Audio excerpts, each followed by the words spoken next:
स्वागत गर्न चाहन्छु।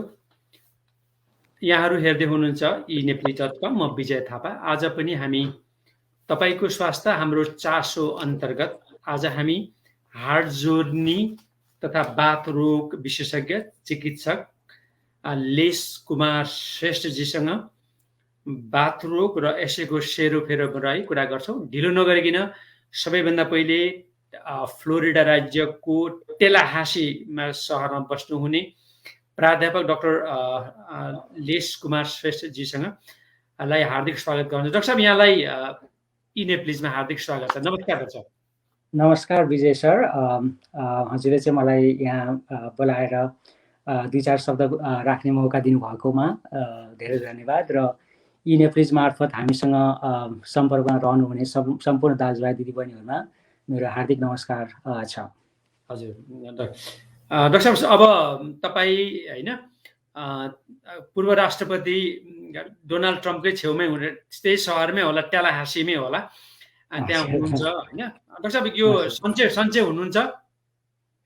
सन्चै छु हजुर। हामी सन्चै छौँ हजुर। अहिलेसम्म सबै सन्चै छौँ। यहाँ हामीले विश्व कीर्तिमानी हाम्रो उज्जवल सिंह ठकुरीजीले सुरुमै आज नमस्कार डाक्टर साहब भनेर दिनुभयो हैन। विश्व कीर्तिमानी यो गिनिज वर्ल्ड रेकर्डका 6-7 पल्ट त्यति जितिसक्नु भएको छ। उहाँले भन्नुभयो यो अब उहाँको पनि केही जिज्ञासा होला भन्ने पनि मैले विश्वास गरेको छु। डाक्टर साहब, यो अब सबैभन्दा पहिले चाहिँ eNepali-मा दर्शकहरूलाई फेरि भनौँ, यो हामी नियमित रूपमा हैन तपाईको स्वास्थ्य हाम्रो चासो अन्तर्गत हामी विभिन्न विधाका भनेको विशेषज्ञहरूसँग हामीले नियमित रूपमा समुदायको लागि हैन चिकित्सकहरूले पनि एउटा समाजसेवाको रूपमा हैन eNepali मार्फत केही जानकारी दिइरहनु भएको छ। किनभने अमेरिकामा हामीले अहिले हैन हाड जोर्नी र बाथरोग सम्बन्धी चिकित्सकलाई भेट्न खोज्यो भने पनि 2 महिना 3 महिना पर्खनु पर्ने अवस्था पनि हुन्छ। त्यस्तो अवस्थामा यहाँहरूलाई नै सजिलो होस्, सरल होस्, आफ्ना कुराहरू राख्न पाउन् भनेर यो मञ्च eNepali-ले गरेको हो। र हाम्रो डाक्टर लेस कुमार श्रेष्ठजीको संक्षेपमा म परिचय गराउन चाहन्छु। डाक्टर लेस कुमार श्रेष्ठजी चाहिँ धादिङमा एसएलसी 1994मा दिनुभएको थियो। धादिङबाटै हुनुहुन्छ र उहाँको त्यो चिकित्साको उसमा चाहिँ MD, FACP, FACR छ। यस विषयमा हामी नजाउँ, व्याख्या नगरौँ। उहाँ चाहिँ अब बाथरोग विशेषज्ञ भनेको रुमाटोलोजिस्ट हुनुहुन्छ। टेलाहासी मेमोरियल हेल्थ केयर टेलाहासी फ्लोरिडामा हुनुहुन्छ र assistant professor of medicine Florida university state युनिभर्सिटीमा हुनुहुन्छ। र MBBS चाहिँ 2002मा पोखराको मणिपालबाट गर्नुभएको हो भने 2006मा अमेरिका आउनुभएको हो भने 2010मा विश्वकै सम्राट राज्य न्युयोर्कबाट स्नातकोत्तर भन्छ नेपालीमा रेजिडेन्सी गर्नुभएको भने fellowship in rheumatology in 2014 from university of ओक्लाहामामा गर्नुभएको भनेको विशेषज्ञ त्यहाँ गर्नुभएको हो। र अहिले त्यहाँदेखि 2014 देखि अहिलेसम्म त्यही टेलाहासी मेमोरियल हेल्थ केयरमा काम गर्नुहुन्छ। डाक्टर साहब, अब यो मैले संक्षेपमा मात्रै कुरा गरेँ। हामी चाहिँ मूल विषय चाहिँ अब जाडो महिना आउँदैछ डाक्टर साहब हैन, बाथरोगबाट हामी पनि पीडित छौँ, सब मान्छेहरू पीडित छन्। डाक्टर साहबले एकदमै राम्रोसँग अब नेपाली हैन अमेरिकामा बस्ने मात्र नभइकन विश्वभर जहाँ रहेका पनि व्यक्तिहरूलाई तपाईँले अलिकति भनिदिनु पनि पर्यो। डाक्टर साहब, अब ढिलो नगरिकन तपाईँ हैन अब अङ्ग्रेजीमा चाहिँ रुमाटोलोजिस्ट, अब बाथरोग विशेषज्ञ भएको भने तपाईँको काम अथवा तपाईँको कार्यक्षेत्र के हो डाक्टर साहब? यसबाट सुरु गरौँ हामी। हजुर, एज ए रुमाटोलोजिस्टको रूपमा चाहिँ हामी चाहिँ जुन अटोइम्युन डिजिज भन्छौँ भनेको हामी सबैमा यो इम्युनिटी अथवा रोग प्रतिरोधात्मक शक्ति हुन्छ, जसको मेन काम भनेको हामीलाई जुन कीटाणुहरूको जुन इन्फेक्सन हुनबाट जुन बचाउने, सङ्क्रमण हुनबाट जुन बचाउने र क्यान्सरबाट बचाउने, त्यो दुईटा मुख्य काम जस्तो लाग्छ। अनि जब हाम्रो इम्युन सिस्टम अथवा रोग प्रतिरोधात्मक शक्तिले हाम्रो शरीरको आफ्नै अङ्ग तन्तुहरू र सेल्सहरूलाई जुन रेकगनाइज गर्न सक्दैन, चिन्दैन।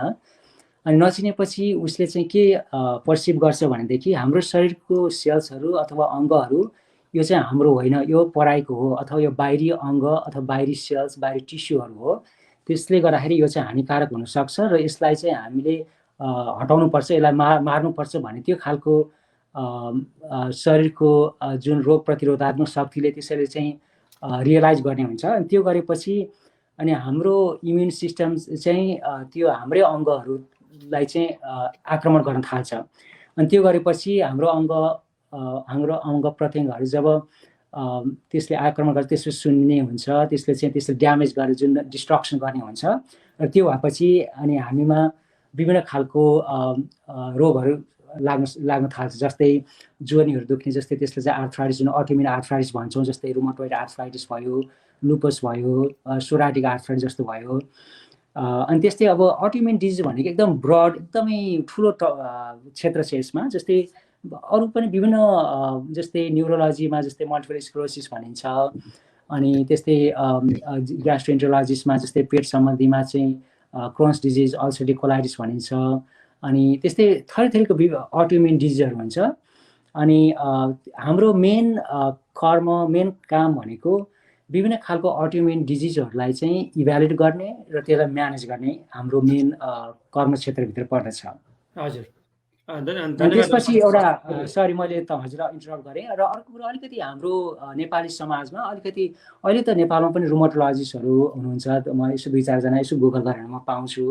अब ट्रेनिङको सिलसिलामा पाटन हस्पिटलमा ट्रेनिङ हुन्छ कि जस्तो लाग्छ। मैले यसो हेर्दाखेरि अहिले भर्खर मैले गुगल गर्दाखेरि 2018मा चाहिँ त्यहाँको इन्ट्रान्स इक्जामको लागि चाहिँ मैले यसो त्यो गरेको देखिरहेको थिएँ। पाटन हस्पिटलमा जुन सब स्पेसलाइजेसन रुमाटोलोजीको जुन फेलोसिप हुन्छ कि जस्तो लाग्छ, तर धेरै त नहोला, 1-2 जना वर्षमा त्यस्तै के हुन्छ कि जस्तो लाग्छ।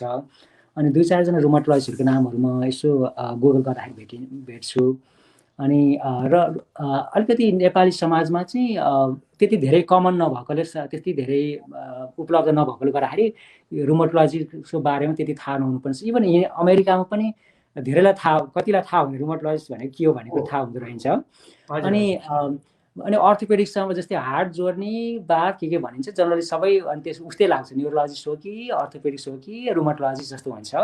अनि हजुरको अब यो अर्थोपेडिक्स भनेको चाहिँ जनरल सर्जिकल स्पेसालिटी भएको, सर्जिकल क्षेत्र भएकोले गर्दाखेरि चाहिँ उहाँहरूको काम भनेको चाहिँ मेन चाहिँ हड्डीहरू भाँचिएको र चोटपटक लागेर, जस्तै खेलकुदहरूबाट अथवा रुखहरूबाट लडेर, विभिन्न एक्सिडेन्टहरूबाट भएर जुन ट्रामा भनिन्छ त्यसबाट भएर जुन इन्जुरीहरू भएर त्यसको चाहिँ सर्जरी गरेर निको पार्ने जुन क्षेत्रलाई चाहिँ अर्थोपेडिक सर्जरी भनिन्छ। त्यो चाहिँ नेपालमा धेरै पहिलेदेखि नै थियो र अहिले पनि जति पनि छ नि अर्थोपेडिक सर्जरीहरू।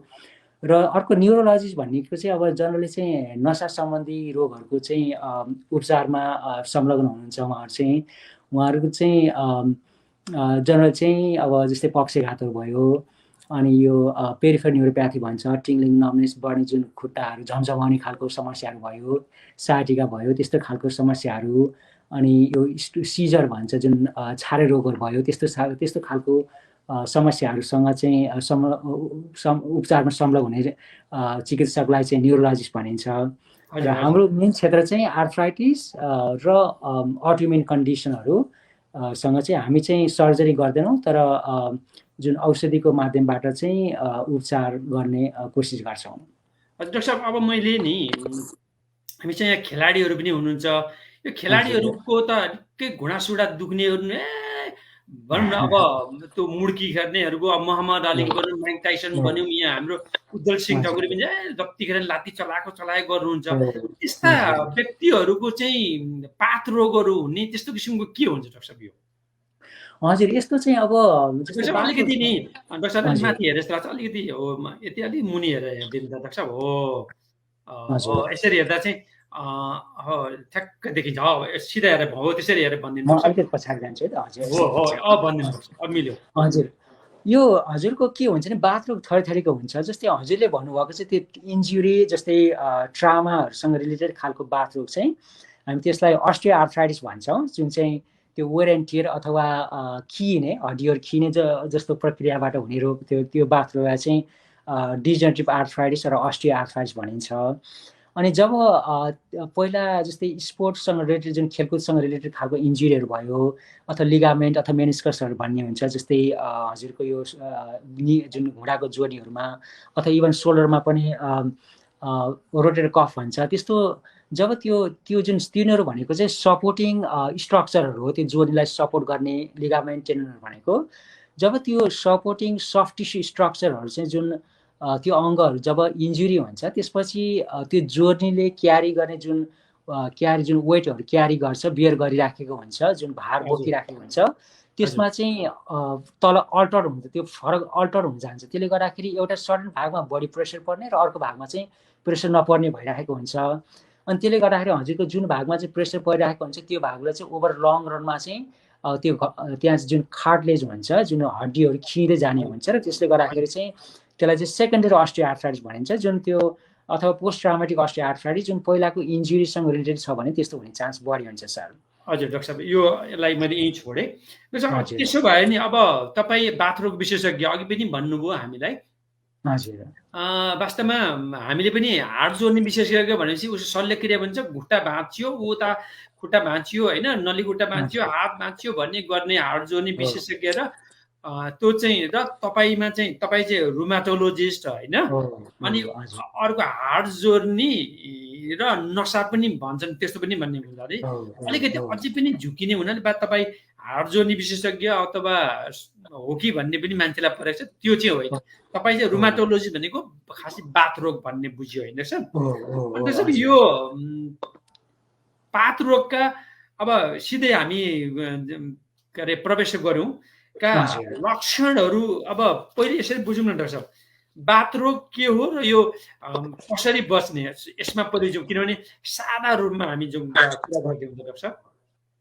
हजुर, त्यो बाथरोग के हो भनेर चाहिँ एकपल्ट किनभने अब जाडो महिना आउँदैछ, फेरि सधैँ त्यो अमेरिकामा हिमपात पनि हुन्छ होइन, एकदम अप्ठ्यारो पर्ने अवस्थामा हुन्छ। यस्तो बेलामा के हो र यो कसरी बस्ने, अब हामी खास अमेरिकामा भएको हिसाबले भने, तर अन्य देशहरूलाई पनि यो पुगोस्। हजुर डाक्टर साहब। हजुर हजुर, यो बाथरोग चाहिँ जस्तै हड्डी जोड्नेहरूमा चाहिँ हुने जुन सुन्निने हुन्छ, जुन सुन्निने, दुख्ने, तातो हुने, अनि स्टिफनेस भन्छ, जुन एकदम हात खुट्टाहरू कक्रक्क पर्ने जस्तो। अनि धेरै जसो चाहिँ जुन इन्फ्लेमेसन अथवा अटोइम्युन रिलेटेड जुन बाथरोगहरू हुन्छ, जस्तै मैले अघि भने रुमेटोइड आर्थराइटिस, लुपस, सोराटिक आर्थराइटिस, यस्तो खालको जुन इन्फ्लेमेसन अथवा सुजनसँग रिलेटेड खालको बाथरोगहरूमा चाहिँ बिहानको जुन स्टिफनेस भनिन्छ, मर्निङ स्टिफनेस, त्यो उठेपछि ओछ्यानबाट उठेपछि 1 घन्टाभन्दा बढी एकदमै जुन हातहरू एकदम कक्रक्क पर्ने, त्यसलाई चाहिँ क्लोज गर्न जुन मुठी बनाउन गाह्रो हुने, अथवा बटलहरू, औषधिको बटलहरू अथवा ढोकाको नबहरू खोल्नलाई गाह्रो हुने, त्यो सुन्निने, त्यस्तो भइरहेको हुन्छ। अनि यो चाहिँ सामान्यतया त्यही 2 खालको बाथरोगहरू म दुई भागमा विभाजन गर्छु। एउटा त नन इन्फर्मेटरी भनेको जहाँ चाहिँ सुन्निने हुँदैन, जसमा चाहिँ त्यति धेरै इन्फर्मेसन हुँदैन, त्यो चाहिँ अघि हामीले कुरा गरे जस्तै वेयर एन्ड टियर अथवा जुन हड्डी जोड्नीहरू खिएर हुने जुन बाथरोग हो, त्यो चाहिँ धेरै जसो बुढाबुढी मान्छेहरूलाई भइरहेको हुन्छ, उमेर अलिक बढी भएको मान्छेहरू, अथवा जसको चाहिँ पहिला खेलकुदसँग रिलेटेड अथवा अरू कामसँग रिलेटेड खालको इन्जुरीहरू भइरहेको हुन्छ, जस्तै गाउँघरमा जस्तै भारीहरू धेरै गरुङ्गो भारी बोक्ने मान्छे, हजुर, खेती किसानी गर्ने मान्छेहरू हुन्छन्, उहाँहरूको चाहिँ 50औं केजीको चाहिँ धान जस्तो चामलहरू बोकेर धेरै टाढाको दूरीसम्म चाहिँ ट्राभल गर्नुभएको चाहिँ कति मान्छे लेबरहरू गर्ने हुन्छ, उहाँहरू चाहिँ जीवनभर नै त्यस्तै पेसामा पनि गुजारिरहनु भएको हुन्छ। उहाँहरूलाई चाहिँ यो जुन मेरुदण्डको हड्डी र त्यो घुँडाहरूमा, त्यसपछि यो हिप जोइन्ट भन्छ, जुन पुट्ठाहरूको हड्डीहरूमा चाहिँ एकदमै धेरै प्रेसर परिरहेको हुन्छ। अनि उहाँहरूलाई चाहिँ त्यो एरियामा चाहिँ जुन बाथरोग हुने चान्स एकदम बढी हुन्छ। अनि त्यसपछि अर्को चाहिँ अनि जनरल चाहिँ यस्तो खालको जुन डिजेनेरेटिभ अथवा इन्फर्मेसनसँग रिलेटेड नभएको बाथरोगहरू चाहिँ अब रेस्ट गऱ्यो भने ठिक हुन्छ, जस्तै आराम गऱ्यो ठिक छ, किनभने जोनीहरू चलमल गर्न दिएन, धेरै भारी बोकेन अथवा धेरै एकदम स्ट्रेस त्यो जुन अलरेडी सिक भएको अथवा बिरामी भएको जोनीलाई धेरै काम गर्न परेन भनेदेखि त्यति धेरै साह्रो दुःख दिँदैन।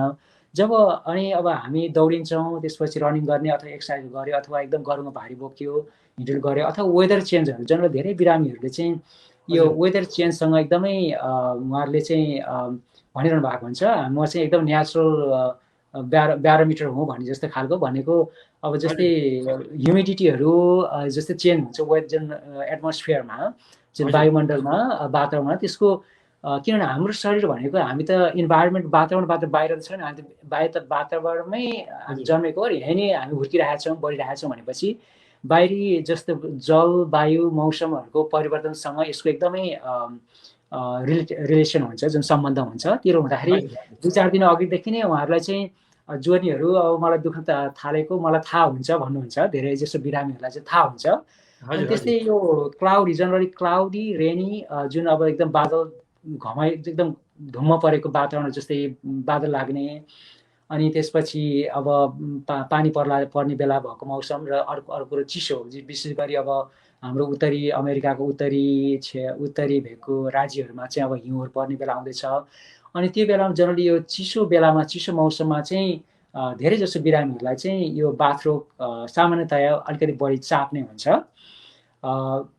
गर्मी महिनाको तुलनामा चाहिँ धेरै जसो त्यो हुँदो रहेछ।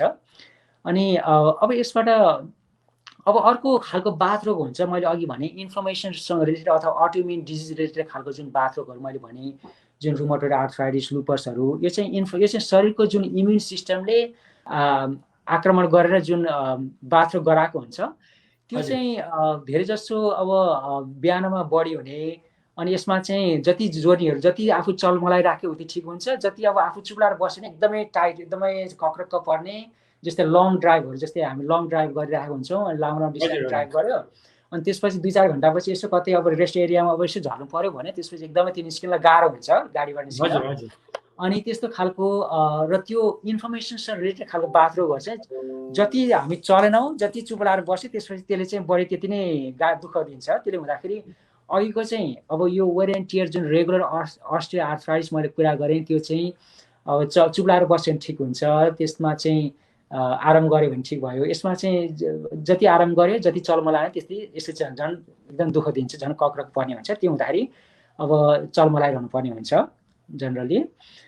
अनि अब यो अटोइम्युन डिजिजको चाहिँ अब त्यसको कसरी बच्ने भन्ने कुरा चाहिँ अब अलिकति गाह्रो छ, किनभने अब कुनै पनि रोग गराउने मेकानिजम जुन भनेको चाहिँ एउटा त जेनेटिक जुन वंशानुगत गुण भयो। हजुर अब हामीहरूले चाहिँ बाबुआमाबाट चाहिँ सर्टन एउटा जेनेटिक एउटा रिस्क फ्याक्टरहरू बोकेर आएको हुन्छ, जस्तै क्यान्सरको लागि, अटोइम्युन डिजिजको लागि अथवा हार्ट डिजिजको लागि जुन सर्टन अब एउटा जुन रिस्कहरू जुन वंशानुगत गुण चाहिँ त्यस बोकेर आएको हुन्छौँ, त्यसलाई चाहिँ अब इन्भाइरोमेन्ट जुन हाम्रो वातावरण भएको विभिन्न खालको हामी एक्सपोज भइरहेको हुन्छ, जो विभिन्न फ्याक्टरहरू जस्तै अब केमिकलहरू, विभिन्न इन्फेक्सन एजेन्ट्सहरू जस्तै अब सङ्क्रमण गर्ने कुराहरू जस्तै भाइरस ब्याक्टेरियाहरू भयो, अब त्यसपछि फङ्गसहरू भयो, यिनीहरू चाहिँ एक्सपोज भइरहेको हुन्छ। त्यस्तै केमिकलहरू भयो, विभिन्न इन्भाइरोमेन्टमा चाहिँ विभिन्न खालको केमिकलहरू हुन्छ। अनि त्यसले चाहिँ के गर्छ भने हाम्रो इम्युन सिस्टमलाई चाहिँ जुन मैले अघि भने डिफेन्स सिस्टम अथवा रोग प्रतिरोधात्मक जुन एउटा सिस्टम हुन्छ शरीरमा, त्यसलाई चाहिँ अब त्यसले ट्रिगर गर्छ अथवा इरिटेट गर्छ भनेको त्यो हाम्रो इम्युन सिस्टमलाई चाहिँ त्यसले चाहिँ झकझकाइन्छ। अनि त्यसपछि झकझकाएपछि जुन हाम्रो जुन जेनेटिक अथवा जुन वंशानुगत गुण जुनमा चाहिँ हाम्रो जुन एउटा हिडन रूपमा जुन एउटा जुन बोकेर आइरहेको हुन्छ, जुन पोटेन्सियल खालको डिजिजहरू जुन लिएर आइरहेको हुन्छ, त्यो चाहिँ म्यानिफेस्ट हुने अथवा त्यो चाहिँ बाहिर निस्किने अवसर पाउँछ त्यो विभिन्न खालको इन्भाइरोमेन्ट एक्सपोजर गर्दाखेरि।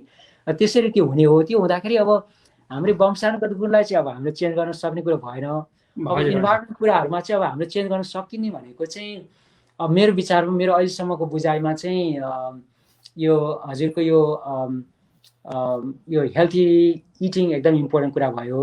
अब जनरल प्लान्ट बेस्ड डाइटहरू भयो, अहिले कुरा आइरहेको प्लान्ट बेस्ड डाइटहरू। त्यसपछि हामी अलिकति हाम्रो जति अब अलिकति डेभलप हुँदै गयो त्यही अनुसार हाम्रो लाइफ स्टाइल चाहिँ अलिक बढी सेडेन्टरी खालको, जति बसिराख्ने, धेरै चलमल नगर्ने खालको, अनि धेरै अब चाहिँ कतै जानु पऱ्यो भने गाडीमा जाने आउने, अनि त्यो खालको गर्दाखेरि चाहिँ हाम्रो काम पनि त्यस्तै खालि कम्प्युटर अगाडि बस्ने अनि जति अब गाउँघरतिरको दाजुभाइ दिदीबहिनी जति काम गर्नुहुन्छ हाम्रो त्यो जुन शारीरिक खालको श्रम भइरहेको हुँदैन, त्यसले गर्दाखेरि हाम्रो ओजन बढिरहेको हुन्छ। अनि ओजन बढ्नु भनेको मेरो विचारमा त्यो चाहिँ एकदमै त्यो चाहिँ एउटा धेरै धेरै समस्याहरूको एउटा मुख्य कारण जस्तो लाग्छ। भनेपछि डाक्टर साहब हजुरलाई रोके भनेपछि यद्यपि यो बाथरुमको कुरा गरौँ न होइन, ओजन बेसी भयो भने चाहिँ भोलिको दिनमा ती व्यक्ति चाहिँ बाथरोग हुनबाट पीडित हुने सम्भावना ज्यादा हुन्छ कि हुँदैन डाक्टर साहब? यो हुन्छ सर,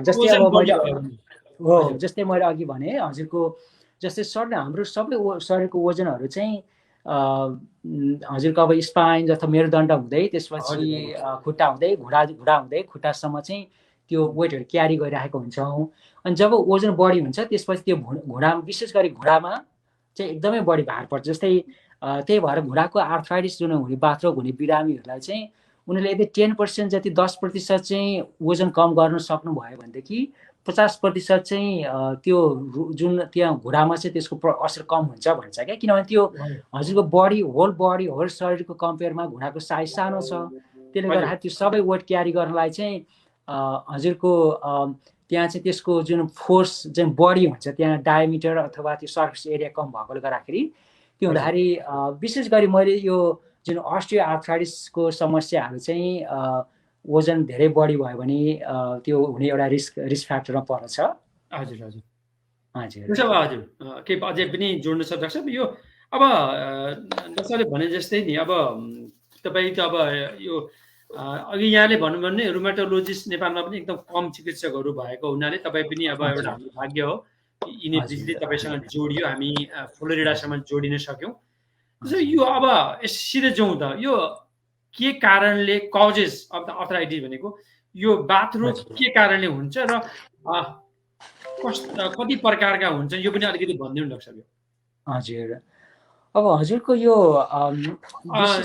एकैछिन डाक्टर साहबलाई रोके। डाक्टर साहबले यहाँ दर्शकहरूलाई भनिदिए हौ, दर्शक महानुभावहरू यो बाथरोग सम्बन्धी भनेको चाहिँ कस्तो रहेछ भने यो पनि व्यापक भनेको धेरै भएको हुनाले आज मात्र एकै दिनमा यसलाई जम्मै समेट्न नसकिने हुनाले हाम्रो चिकित्सकज्यू होइन लेस कुमार श्रेष्ठज्यू र म हाम्रो इनेब्लिज के सम्झौता भयो भने आगामी दिनमा हामी बेला बेलामा गर्दैन, तर नि विशेषलाई मात्रै हामी भनौँ न रुमाटोलोजी भनेको जम्मै कथेक्यासम्म नसके तापनि एक क्षेत्रलाई एक वर्गलाई होइन एउटा ठाउँलाई चाहिँ भनौँ न एक ठाउँ सम्बन्धमा हामी छलफल गर्ने, अर्को पटक अर्को विषयमा कुरा गर्ने, त्यो कुरा गर्ने यो दर्शकहरूलाई पनि जानकारी गराउँछु।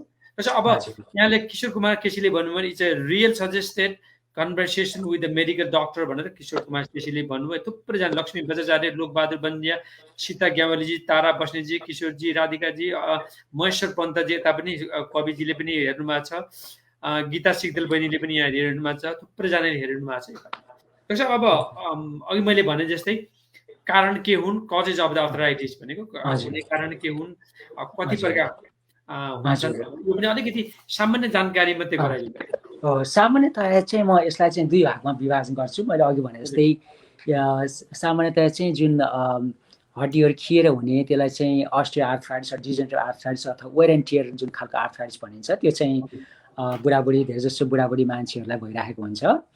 र अर्को चाहिँ इन्फ्लेमेटरी आर्थराइटिस भनिन्छ जसमा चाहिँ इम्युन सिस्टमले चाहिँ हाम्रो शरीरको जोर्नीहरूलाई आक्रमण गरेपछि त्यसबाट हुने सुन्ने, दुख्ने, त्यसपछि कक्रक्क पर्ने त्यस्तो समस्याहरू हुने, त्यसलाई चाहिँ इन्फ्लेमेटरी आर्थराइटिस भनिन्छ। अनि त्यो चाहिँ इन्फ्लेमेटरी आर्थराइटिस चाहिँ विभिन्न कारण, अराउन्ड 100 भन्दा बढी विभिन्न कारणहरू हुन्छ त्यसमा। तर सामान्यतया म यसलाई चाहिँ राख्दाखेरि जस्तै अब यो अटोइम्युन डिजिटेड आर्थराइटिस भनिन्छ, जस्तै रुमेटोइड आर्थराइटिस हुन्छ, अनि त्यसपछि लुपस भन्छ, अनि त्यसपछि स्पन्डोआर्थोप्याथी भनिन्छ जसमा चाहिँ अब एकदम ब्याकमा जुन मेरुदण्डको हड्डीहरूमा एकदमै दुख्ने स्टिफनेसहरू हुने हुन्छ। भनेपछि डाक्टर एकछिन रोके, भनेपछि कहिलेकाहीँ हाम्रो ढाडमा नि ढाड कक्रक्क परो, उठ्ने सकेन, उठ्न पनि समस्या हुने भन्ने यो पनि बात सम्बन्धी नै पर्यो है डाक्टर साहब, होइन त? हजुर हजुर, एउटा खालको बात भन्छ त्यसलाई चाहिँ एन्कोलोजी स्पन्डिलाइटिस भन्छ। त्यो चाहिँ जनरली यङ मान्छेहरू जस्तै 20-30 वर्षको उमेरको जनरल केटा मान्छेमा बढी हुन्छ केटी मान्छेमा भन्दा। धेरै जसो अटोइम्युन आर्थराइटिक कन्डिसनहरू चाहिँ केटी मान्छेमा जुन महिलाहरूमा बढी हुन्छ, पुरुषहरूको दाँजोमा इन जनरल चाहिँ जस्तै रुमेटोइड आर्थराइटिस, यो लुपस भने मैले। तर यो एन्काइलोजिङ स्पोन्डिलाइटिस भन्ने चाहिँ जनरली चाहिँ पुरुषहरूमा बढी हुन्छ र एकदमै यङ उमेरमा उहाँहरूले चाहिँ अब यो ब्याक पेन यस्तो हुन्छ कि अब त्यो चल्न गाह्रो हुने, अब जस्तै अब यहाँ अब ड्राइभ गर्ने मान्छेहरू गाडी चलाउन गाह्रो हुने, किन मुन्टो यसरी घुमाउन जुन नेकहरू घुमाउन पनि गाह्रो हुने। अनि त्यसपछि बिहान उठ्दाखेरि मैले अघि भने यो इन्फर्मेसनसँग रिलेटेड आर्थराइटिसमा चाहिँ एकदमै स्टिफनेस, कम्तीमा 1 घन्टाभन्दा बढी चाहिँ एकदम कराकुरुक्क परेर चाहिँ अब भनौँ न बेडमा सुतिरहनु पर्ने, अथवा एकछिन चाहिँ चलमलाउनु पर्ने, यसो हात खुट्टा चलाइरहनु पर्ने, नत्र भने अगाडि बढ्नै नसक्ने त्यस्तो खालको समस्याहरू जनरली यो इन्फ्लेमेटरी आर्थराइटिसहरूमा चाहिँ। अनि हजुरको त्यसपछि अर्को भ्यास्कुलाइटिस भन्छ। त्यस भ्यास्कुलाइटिस भनेको चाहिँ हजुरको ब्लड भेसल्स जुन रक्तनलीहरू हुन्छ त्यसमा चाहिँ इन्फ्लेमेसन भयो भने त्यसले रक्तनलीहरू ब्लकेज भएपछि त्यसपछि त्यसले सप्लाई गर्ने जुन छालाहरू मर्ने, त्यसले ऱ्यासहरू जुन बिबिराहरू आउने, जोनीहरू असर गर्ने, फोक्सोमा असर गर्ने, विभिन्न खालको अरू अङ्गहरूमा असर गर्ने हुन्छ। अनि अर्को मायोसाइटिस भन्छ, त्यसमा चाहिँ मसलहरू विकनेस हुन्छ, जस्तै हाम्रो मांसपेशीहरू विकनेस भएपछि हामी अब बसेको चेयरबाट उठ्न पनि नसक्ने, अथवा सोल्डरहरू माथि उठाउन नसक्ने, कपाल कोर्न नसक्ने, अथवा माथि केही रिच गर्नलाई नसक्ने, त्यस्तो खालको समस्याहरू हुन्छ। अनि यिनीहरू चाहिँ सामान्यतया इन्फ्लेमेटरी आर्थराइटिसमा पर्छ। त्यसपछि अर्को चाहिँ क्रिस्टल इन्ड्युस आर्थराइटिस भनिन्छ, जस्तै नेपालमा जुन गाउट भनिन्छ, गाउट अथवा एक्ज्याक्टली अब नेपालीमा त मलाई एक्ज्याक्ट थाहा भएन, तर गाउट भनेको मेरो विचारमा सबैले बुझ्नुहुन्छ। गाउट चाहिँ जुन हाम्रो युरिक एसिडको लेभल बढेर धेरै जसो गाउँघरमा हामीले बुझ्ने चाहिँ धेरै जसो बाथ भनेको युरिक एसिड हाई भएर हुने भन्ने त्यो चलन छ। तर त्यो पनि एक खालको बाथ रोग चाहिँ हो, तर यही नै सबै चाहिँ होइन। त्यसमा चाहिँ अब जुन हामीले हाम्रो शरीरमा युरिक एसिडको लेभलमा बढी भयो भनेदेखि जुन चाहिँ हाम्रो किडनीबाट अथवा पिसाबको रूपमा फालिराखेका हुन्छौँ, त्यो चाहिँ यदि युरिक एसिड लेभल हाई भयो भने त्यो चाहिँ सियो जस्तो, जुन माइक्रोस्कोपमा हेर्दाखेरि सियो जस्तो खालको एउटा क्रिस्टल भनौँ न, ग्लासको एउटा टुक्रा जस्तो भनौँ न, त्यस्तो खालको बनिराखेको हुन्छ। अनि त्यसलाई चाहिँ इम्युन सिस्टमले चाहिँ त्यसको अगेन्स्टमा इम्युन सिस्टम एक्टिभेट भएर त्यसले चाहिँ अनि बाथरोग गराउने हुन्छ। अनि त्यसलाई चाहिँ गाउट भनिन्छ। अर्को सिरो गाउट भन्ने हुन्छ। अनि अर्को बाथहरू गराउने जोर्नीहरू दुख्ने समस्या चाहिँ इन्फेक्सन अथवा रोगको सङ्क्रमणले पनि भइराखेको हुन्छ, जस्तै विभिन्न खालको ब्याक्टेरिया, भाइरस, फङ्गसहरू, त्यस्तो चाहिँ जुन अब शरीरमा कुनै ठाउँमा जुन अब सङ्क्रमण भयो त्यसपछि ब्लड स्ट्रिमबाट रक्त सञ्चारबाट फैलियो भने त्यसले पनि त्यो गराइराखेको हुनसक्छ। अनि जनरली सामान्यतया म चाहिँ यतिमै डिभाइड गर्छु। धन्यवाद डाक्टर साहब। यो दर्शकहरूलाई पनि भनौँ, यहाँ राधिका गौतमजीले, राधिका शेषीले सबैजनाले के भन्छ भने यो सुनिरहनु भएको छ राम्रोसँग। हामी के अरे अघि नै हामीले दर्शकहरूलाई पनि भन्यौँ, हामीले अलिकति मिलाउनु त। हजुर यतिको ठक्क डाक्टर साहब मिल्छ है। हामीले भन्यौँ कि यो धेरै कुरामा व्यापक गर्दाखेरि अलिकति दर्शकहरूले नबुझ्ने हुन् कि भनेर मात्रै हामीले रोकिनु खोजेको। डाक्टर साहबले पनि धन्यवाद। त्यसो भयो भने यद्यपि हामीलाई बाथ रोग लाग्यो भने यसले अन्य होइन शरीरका अरू पद्धतिहरूमा अथवा यसले जोर्नीहरूलाई कतिको असर पर्छ?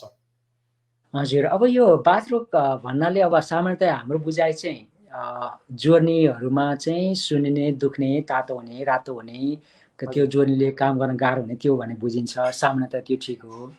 तर त्यो अघि मैले भने जस्तै जुन अटो इम्युनसँग डिजिजसँग रिलेटेड खालको जुन बाथ रोगहरू हुन्छ, जस्तै मैले अघि भने जस्तै एउटा उदाहरण चाहिँ जुन रुमेटोइड आर्थराइटिसको दिएँ, त्यसमा चाहिँ अब जुन हात खुट्टाको जोर्नीहरू सुन्निने, दुख्ने, कक्रक्क हुने त्यो आफ्नो ठाउँमा छँदैछ। त्यसको साथै अब यो जुन नडुल्स, रुमेटोइड नडुल्स भनिन्छ, त्यो चाहिँ गिर्खाहरू जस्तै हातमा, अनि त्यसपछि यो एल्बोहरूमा, खुट्टाहरूमा त्यो नडुल्सहरू देखिरहेको हुन्छ। अनि त्यसपछि आँखामा पनि यसले असर गर्न सक्छ। यो बाथ रोगले चाहिँ आँखामा पनि जस्तै ड्राइनेस, जुन एकदम सुक्खापन ल्याउने, आँखामा, मुखमा एकदम सुक्खापन ल्याउने, किनभने त्यो जुन ग्रन्थीहरूले आँसु निकाल्ने अथवा र्याल निकाल्ने जुन ग्रन्थीहरू हुन्छ त्यसलाई पनि यसको जुन इन्फर्मेसन गरेर त्यसलाई डिस्ट्रोय गरेपछि त्यसले गर्ने जुन कामहरूलाई त्यसले चाहिँ असर पार्ने हुन्छ। अनि त्यसपछि आँखाहरू रातो हुने, आँखा रातो हुने, जुन सेतो भाग जुन छ त्यो हाम्रो आँखाको सेतो भाग जुन त्यसलाई चाहिँ रातो बनाउने, त्यसलाई स्क्लेराइटिस भनिन्छ। अनि त्यसले चाहिँ आँखामा जुन भिजन देख्ने शक्तिमा पनि त्यसले दीर्घकालिक रूपमा चाहिँ असर गर्न सक्ने हुन्छ। अनि यसले चाहिँ फोक्सोहरूमा पनि असर गर्न सक्ने हुन्छ। यसले चाहिँ फोक्सोमा अब इन्फर्मेसन जस्तै न्युमोनिया गराउँछ, त्यसपछि धेरै समस्या न्युमोनिया भएपछि त्यसमा चाहिँ त्यो जुन स्कार टिस्युहरू डेभलप हुन्छ, त्यसले गर्दाखेरि चाहिँ अनि सास फेर्न गाह्रो हुने, अहिले सुक्खा खोकी लाग्ने त्यस्तो हुन्छ। त्यसलाई चाहिँ इन्टरस्टिसियल लङ डिजिज भनिन्छ। अनि त्यो त्यसपछि अर्को चाहिँ यसले चाहिँ छालाहरूमा चाहिँ निको नहुने अल्सरहरू, घाउहरू पनि बनाउन सक्ने हुन्छ। अनि त्यसपछि अब तपाईँको अघि मैले लुपस भनेको चाहिँ सिस्टेमिक लुपस एरिथेमेटोसिस भन्छ। यो चाहिँ एकदमै सिस्टेमिक भनेको धेरै अङ्गहरूलाई चाहिँ असर गर्ने भएकोले गर्दाखेरि चाहिँ सिस्टेमिक लुपस एरिथेमेटोसिस भनिन्छ। यसमा चाहिँ अब छालामा चाहिँ जुन अब ऱ्यासहरू, जस्तै हजुरको यहाँ चाहिँ बटरफ्लाई ऱ्यास भनिन्छ। जस्तै यो एरियाहरूमा चाहिँ जुन पुतलीको जुन प्वाख जस्तो खालको एउटा चाहिँ त्यो प्याटर्नमा, त्यो डिस्ट्रिब्युसनमा चाहिँ एउटा ऱ्यास जुन बिबिरा देखिन्छ। अनि त्यो चाहिँ घाममा जाँदाखेरि बढी चाप्ने हुन्छ, बढी हुन्छ। त्यसमा भएको जुन अल्ट्राभायोलेट रेडिएसन जुन एक्सपोज हुन्छ, त्यसले चाहिँ स्किनमा बढी ड्यामेज गर्छ। त्यसले गर्दाखेरि चाहिँ त्यहाँ जुन यसमा ऱ्यासहरू देखिने हुन्छ। जस्तै हातहरूमा, खुट्टाहरूमा जुन एरियामा चाहिँ घाम देखिन्छ त्यो एरियाहरूमा। अनि त्यसपछि अब किडनीमा असर गर्ने, मृगौलामा असर गर्ने हुन्छ। यो लुपसले चाहिँ लुपस नेफ्राइटिस भन्छ। कतिपय यङ मान्छेहरूमा किडनी फेलर भएर चाहिँ किडनी जस्तै डायलाइसिस गर्नुपर्ने अथवा ट्रान्सप्लान्ट गर्नुपर्ने हुन्छ। यो लुपसले चाहिँ यो किडनीलाई धेरै कमन त होइन, तर कतिपय बिरामीहरूले यसले असर गर्न सक्नुहुन्छ। तर त्यो बिरामीहरू एकदमै सिक हुन्छ, जुन किडनी फेलर भएको बिरामीहरू जुन लुपसले गर्दाखेरि। अनि अब यसले एनिमियाहरू गराउन, रगत मात्रा घट्न सक्छ। त्यसपछि ब्रेनमा, जस्तै हाम्रो दिमागमा पनि यसले असर गरेर त्यसले सिजर भन्छ, जुन छारे रोगहरू अथवा स्ट्रोक भन्छ, जुन पक्षघातको समस्याहरू भयो। अनि त्यसपछि अब बिर्सिनेहरू भयो, जुन डिमेन्सिया भन्छ।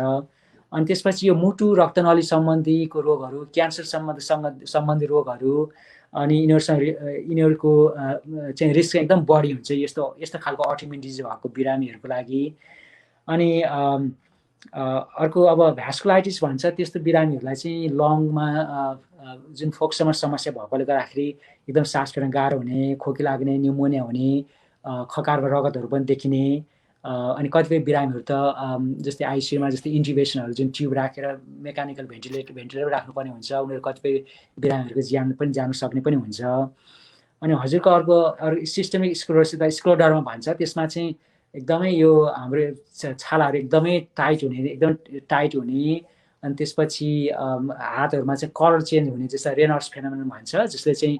अनि त्यसमा चाहिँ अल्सरहरू, जुन हाम्रो औँलाहरूमा चाहिँ अल्सरहरू हुने, कहिलेकाहीँ ग्याङ्ग्रिन भन्छ। त्यो भागहरू चाहिँ जुन जस्तै मर्ने, त्यसलाई चाहिँ ग्याङ्ग्रिन भन्छ। त्यसमा चाहिँ कहिलेकाहीँ एम्पुटेसन भन्छ, काटेर फ्याँक्नुपर्ने पनि हुनसक्छ।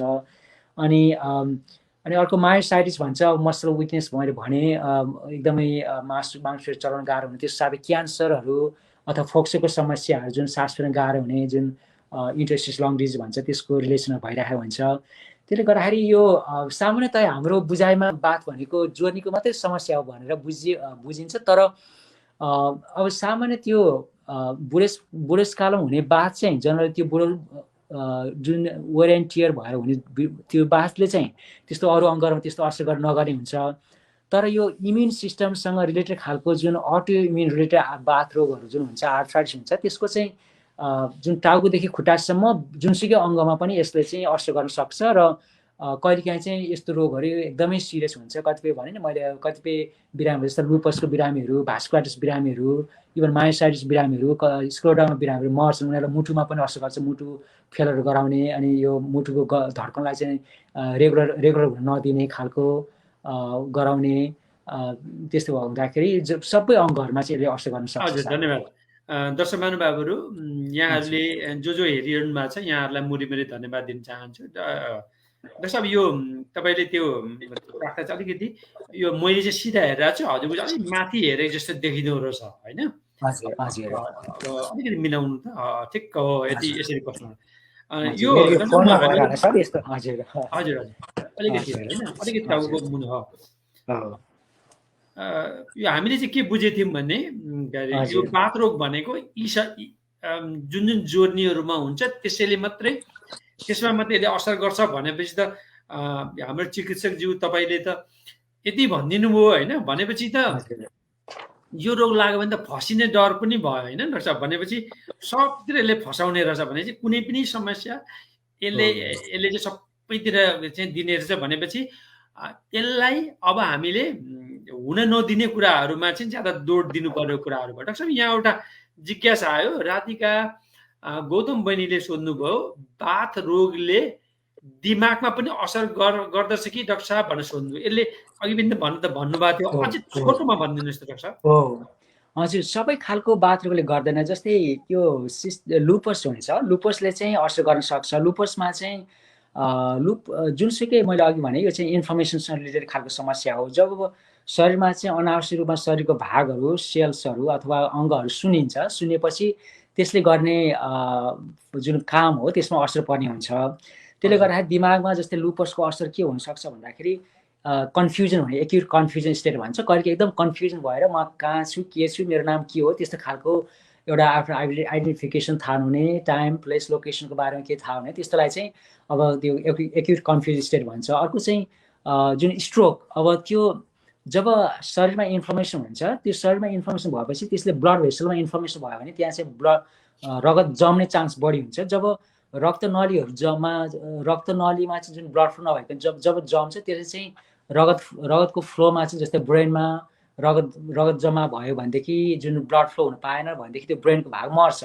त्यो भाग मरेपछि त्यसले काम गर्ने जुन फङ्सन जस्तै जुन हाम्रो हातखुट्टा चलाउने फङ्सन भयो अथवा देख्ने, सुन्ने, विभिन्न खालको जुन कामहरू हुन्छ त्यसमा चाहिँ असर पर्ने भयो। त्यसले गर्दाखेरि त्यसलाई चाहिँ पक्षघात भनिन्छ। अनि अर्को चाहिँ यसले चाहिँ सिजर पनि गराउन सक्छ। जस्तै हाम्रो ब्रेनमा विभिन्न खालको इलेक्ट्रिकल एक्टिभिटी भइरहेको हुन्छ, जुन इलेक्ट्रिसिटी सर्ट एमाउन्ट इलेक्ट्रिसिटी चलिरहेको हुन्छ। अनि त्यसमा चाहिँ जब त्यहाँ इन्फर्मेसन हुन्छ, सुनिन्छ, त्यसमा चाहिँ त्यसको इलेक्ट्रिकल डिस्टर्बेन्स आउन थालेपछि त्यसमा चाहिँ अनि सिजर भनेको जुन छारे रोगको समस्या त्यस्तो देखा परिन्छ। हजुर। अनि अर्को चाहिँ भास्कुलाइटिस भन्छ। अघि भास्कुलाइटिस जस्तै हाम्रो शरीरमा ब्लड भेसल अथवा रक्तनली भनेको जुनसुकै अङ्ग पनि हुनुपर्छ, नत्र भने त त्यो अङ्ग सर्भाइभै गर्न सक्दैन, बाँच्नै सक्ने हुन्छ। अनि जब त्यो सिस्टेमिक भास्कुलाइटिस जुन भन्छ त्यसमा चाहिँ त्यो ब्रेनमा सप्लाई गर्ने जुन रक्तनलीहरू त्यसले इन्फर्मेसन भएपछि ब्लड क्लट हुन्छ। त्यसपछि त्यसले पनि त्यो अघि जस्तै समस्याहरू जस्तै स्ट्रोक अथवा पक्षघात भयो, अनि सिजरहरू हुने, त्यस्तो खालको समस्याहरू भइरहेको हुन्छ। र लङ टर्ममा चाहिँ अनि त्यसपछि जुन डिमेन्सिया, जुन फर्गेटफुलनेस, जुन अब बिर्सिने हुन्छ नि, अब सामान्यतया बुढाबुढी भएपछि जनरली धेरैलाई हुन्छ, तर कतिपय मान्छेहरू त्यो सर्टन एरियाको जुन हाम्रो ब्रेनको जुन स्पेसल त्यो अगाडि फ्रन्टल लोबहरू हुन्छ त्यसमा चाहिँ इन्भल्भ भयो, त्यो एरिया चाहिँ मऱ्यो भनेदेखि त्यसले काम गर्ने फङ्सनहरू सबै अफेक्ट हुने भयो। त्यो हुँदाखेरि सामान्यतया लुपस र भास्कुलाइटिस यो दुईटा चाहिँ मुख्यतया जस्तो लाग्छ मलाई यो ब्रेनमा इन्भल्भ गर्ने। यहाँलाई चिकित्सकज्यू, यहाँलाई धेरै धेरै धन्यवाद। दर्शक महानुभावहरू, हामी अमेरिकाको राजधानी वासिङटन डिसी छेउछाउमा छौँ र हामी होइन विश्वकै एउटा होइन के अरे चम्किलो राज्य भनेको सनसाइन स्टेट भने अब फ्लोरिडामा छौँ, टालाहासी भन्छ। त्यहाँ हाम्रो पूर्व अमेरिकी राष्ट्रपतिहरू पनि त्यहाँ छेउ बस्नुहुन्छ, डाक्टर साहब पनि त्यहाँ हुनुहुन्छ। बाथरोग विशेषज्ञजी हो होइन, नेपाल होइन, अघि भने धादिङबाट पोखराको होइन, पोखरामा पनि पोखरामा अध्ययन गर्दै एमबिबिएस 2006मै आउनुभएको डाक्टर साहब चाहिँ अब विशेषज्ञ नै होइन अलाबामाबाट गर्नुभएको डाक्टर साहब होइन त? ओक्लाहोमा सर, ओक्लाहोमामा, किनभने अलाबामा ओक्लाहोमा राज्य एउटा भएको हुनाले यो पनि गरेँ। त्यसो अब यो नि हामीलाई डाक्टर साहब यो मैले सामान्य कुरामा गरेँ, अब जाडो महिना आउँदैछ, त्यस्तै मलाई अब बाथरोग भने अब म पनि 50 जोडको हुँ मान्छे हुँ होइन, अब मलाई अब बाथरोग लाग्यो भनेर कोही मान्छेले कहाँबाट सुरु गर्ने, के हुन्छ नि त सुरुमा? जस्तै मलाई अब भनौँ न कुद्दाखेरि अथवा कहीँ हिँड्दाखेरि अझै जिउ दुख्ने भएर कि यसो काम गर्दा पनि दुख्ने जिउ दुखाइहरू भयो भने त्यसलाई सम्झिने कि र एउटा सामान्य मान्छेले बाथरोग भएको चाहिँ कसरी थाहा पाउने, संक्षेपमा भनिदिनु न सर। हजुर, सामान्यतया चाहिँ जस्तै अब हाम्रो मेन फोकस भनेको चाहिँ आज रुमाटोलोजिस्टको रूपमा चाहिँ जुन अटोइम्युन डिजिज रिलेटेड खालको चाहिँ बाथहरूसँग हाम्रो मेन फोकस हुन्छ। त्यसमा चाहिँ जस्तै जनरली मिडल एजको मान्छेहरू जस्तै एराउन्ड लाइक 30 देखि 50 वर्षको उमेरको धेरै जसो महिलाहरूमा पुरुषहरू कम्पेयरमा, तर पुरुषहरूमा पनि भइरहेको हुन्छ।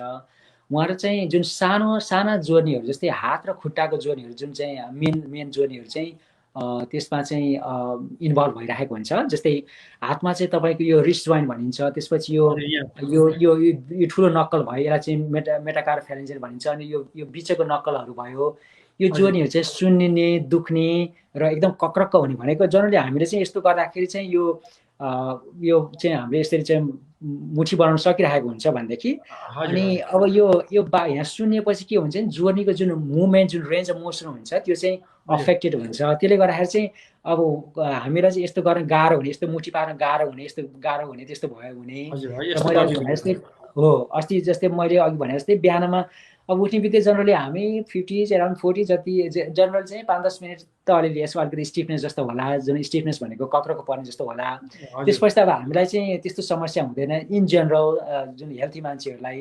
भनेदेखि अब यदि एक घन्टाभन्दा बढीसम्म नै एकदमै गाह्रो हुने, चलमलाउनै गाह्रो हुने, दुख्ने, यो सानो जोर्नीहरू सबै दुख्ने, कर्कर खाने जस्तो खालको, सुनेको जस्तो देखिने, अनि अब यसो हिँडुल गर्ने गाह्रो हुने, एक्सर्साइज गर्न गाह्रो हुने, र त्यो सिम्टम्सहरू चाहिँ, त्यो लक्षणहरू चाहिँ जनरली चाहिँ 6 हप्ताभन्दा बढी भयो भने चाहिँ, किनभने जनरली 1-2 दिन 2-4 दिन भनेको कहिलेकाहीँ भाइरल इन्फेक्सनहरूमा, अब कहिलेकाहीँ रुगाखोकी लाग्दाखेरि पनि, कहिलेकाहीँ सन्चो नहुँदाखेरि विभिन्न कारण भइरहेको हुन्छ भनेदेखि यो सामान्यतया जुन यस्तो जुन अटोइम्युन डिजिजसँग रिलेटेड खालको बाथ रोग चाहिँ 6 हप्ताभन्दा बढी भनेको जनरली क्रोनिक समस्या हो। यो चाहिँ भनेको लामो समयसम्म हप्तासम्म चलिराख्ने, भइराख्ने, निको नहुने। अब ओभर द काउन्टर औषधिहरू खाइरहेको हुन्छ। जस्तै अब हामीले अघि हजुरले भन्नुभयो आइबुप्रोफेनहरू कुरा गर्नुभयो, टाल्न जुन अथवा के भन्छ पारासिटामोल, नेपालमा पारासिटामोल सिटामोल भनेर पाइरहेको हुन्छ। त्यस्तै यहाँ चाहिँ अलिभ, एडभिल, मोट्रिन भनेर पाइरहेको हुन्छ।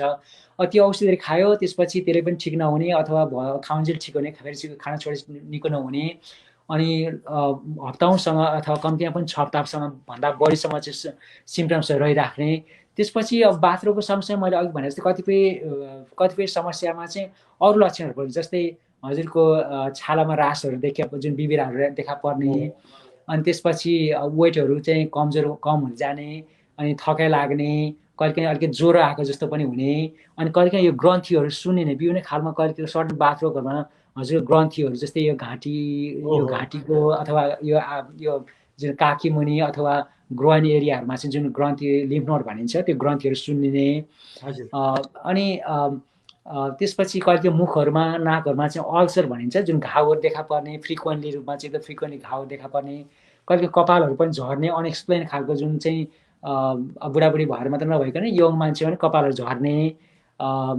अनि एकछिन रोके भनेपछि यद्यपि कपाल पनि मतलब झर्दा पनि झर्यो भने पनि के अरे बाथरोग कारण मध्येमा बाथरोग पनि हुन सक्ने सम्भावना भयो। हो, एउटा कारण हो हजुर। जस्तै अघि त्यो लुपसले चाहिँ त्यस्तो गराउन सक्छ। जस्तै अब थाइरोइडहरू कन्डिसनमा पनि, जस्तै हाइपोथाइरोइडिजम भन्छ, थाइरोइड हर्मोनको कमीहरूमा पनि त्यस्तो भइरहेको हुन्छ। अब त्यसपछि अरू विभिन्न खालको मेल फिमेल हर्मोनसँग पनि रिलेटेड हुन्छ। तर यो बाथरोगसँग चाहिँ जुन अघि मैले भने जस्तै एउटा त सोरासिसमा पनि हुनसक्छ, अर्को लुपसमा पनि हुनसक्छ। यो दुईटा कारणमा चाहिँ कपालहरू पनि झर्न सक्छ। हजुर डाक्टर साहब, यो मैले यहाँ रोकेँ। त्यसो भए नि, जस्तै अब अमेरिकामा एकदम छिटो होइन, जहाँ पनि पसलहरूमा पनि होइन छिटो खाना पनि एकदम छिटो काम गर्ने चलन पनि छ होइन। भनेपछि यो बाथ रोग हुनबाट बस्न चाहिँ छिटो काम पनि हात खुट्टा चलाउनु पर्यो डाक्टर साहब होइन। जस्तै अब बाथ रोग लागेका मान्छेहरूले अरे कुद्ने, दौडिने गर्नुहुन्छ कि हुँदैन डाक्टर साहब? त्यो हुन्छ, तर अब त्यो एज टलरेट अब जबरजस्ती गर्नु भएन। तर म चाहिँ मेरो बिरामीहरूलाई चाहिँ यो रबरको बलहरू हुन्छ, जस्तै किनभने बिहान एकदम गाह्रो भइरहेको हुन्छ। फेरि हाम्रो जोर्नीको भनेको के हो भनेदेखि जति चलायो त्यति त्यसको आफ्नो रेन्ज अफ मोसन भन्छ, त्यसको जुन त्यो चलाउन, खुम्चाउन, जुन फैलाउन सक्ने जुन क्षमता रहिरहन्छ त्यो मेन्टेन भइरहेको हुन्छ। जब हामीले त्यसलाई चलाउन छोड्छौँ त्यसपछि एकदम स्टिफनेस हुने, अनि त्यो चलाउनै नसक्ने, त्यो फ्रोजन जस्तो खालको हुन्छ। जस्तै फ्रोजन सोल्डर भन्छ, सोल्डर त्यो फ्रोजन भएपछि त्यो चल्दैन, जे गरे पनि चल्दैन क्या। त्यो चाहिँ त्यो जुन स्कार टिस्युहरू चाहिँ भरेर त्यो चाहिँ ब्लक गरिन्छ त्यो मुभमेन्टलाई नै। अनि त्यो हुँदाखेरि त्यो बल जुन स्क्विजिङ रबर बलहरू हुन्छ त्यो यसो चलाउने। र अब सामान्यतः हिँडुल गर्न अब त्यो सकि नसके जबरजस्ती गरेर झन् दुख्छ, किनभने अलरेडी त्यो अब बिरामी भइरहेको जोडलाई झन् बढी काम गराउँदा झन् बढी दुख्ने नै भयो स्वाभाविक रूपमा। अनि त्यो हुँदाखेरि एज टलरेट जति सकिन्छ हिँडुल चाहिँ मेरो विचारमा गर्नु हाम्रो स्वास्थ्यलाई एकदमै महत्त्वपूर्ण कुरा जस्तो लाग्छ। डाक्टर एउटा यहाँ राम्रो प्रेम बुलोन तामाङजीले ओखलढुङ्गा नेपालबाट ओखलढुङ्गाबाट प्रश्न पठाउनु भयो।